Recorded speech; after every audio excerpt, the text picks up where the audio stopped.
আচ্ছা, আজ তোমাদের ক্লাস 7-এর বীজগাণিতিক সূত্রাবলীর 152 নাম্বার পেজের অঙ্কগুলো করাবো। তো আজ তোমাদেরকে অঙ্কগুলো শেখাচ্ছি 152 নাম্বার পেজে। দেখো, আচ্ছা, আমরা জানি সূত্র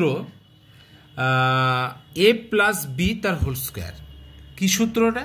এ square plus 2ab plus B square. আর এ মাইনাস বি তার হোল স্কোয়ার, তার সূত্র কি? A square minus 2ab plus হচ্ছে বি স্কোয়ার। এখন অঙ্কটা দিয়েছে এক্স প্লাস 3 তার হোল স্কোয়ার, এর মান কত হবে? এখানে এ বলতে এক্স এবং বি বলতে এখানে 3। এবার সূত্র আমরা জানি যে এ প্লাস বি তার হোল স্কোয়ার সমান A square plus 2ab plus B square. এক্ষেত্রে এ মানে এক্স, তাহলে এখানে এক্স স্কোয়ার প্লাস 2। এ বলতে এক্স, এক্স হলো। বি বলতে কত?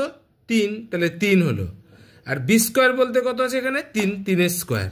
তাহলে কি দাঁড়িয়ে গেল? X square. আর এই 3টের এখানে গুণ, 3 দুগুণে 6x প্লাস 3 তিরিকে 9।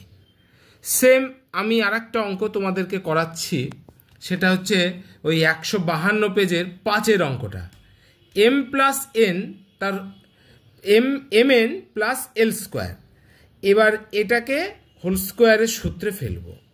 আচ্ছা, এক্ষেত্রে এম এন মানে কি? এম এন মানে হচ্ছে এ, তাহলে এম এন তার স্কোয়ার এই উপরের এই সূত্র থেকে ফেললাম, প্লাস 2 ইন্টু এ বলতে কত? M N. বি বলতে এখানে কত? এল স্কোয়ার, এল স্কোয়ার। প্লাস বি স্কোয়ার বলতে কত? বি বলতে যেহেতু এল স্কোয়ার আর তার মাথার উপরে আবার হোল স্কোয়ার। এখন এম এন তার স্কোয়ার, এটাকে ভাঙলে হয় M square N square, plus 3টের গুণ করলে হয় 2mn এল স্কোয়ার। আর এইখানে এল স্কোয়ার তার মাথার উপরে আবার স্কোয়ার আছে, তাহলে গুণ করলে হয় পাওয়ারে পাওয়ারে গুণ, তাহলে এল টু দি পাওয়ার 4। এটাই হয়ে গেল অ্যান্সার। তাহলে এইভাবে পরবর্তী অঙ্কগুলো 152 পেজের এ প্লাস বি তার হোল স্কোয়ারের এই সূত্রের দ্বারা করবে। আজ এতদূর অবধি থাক।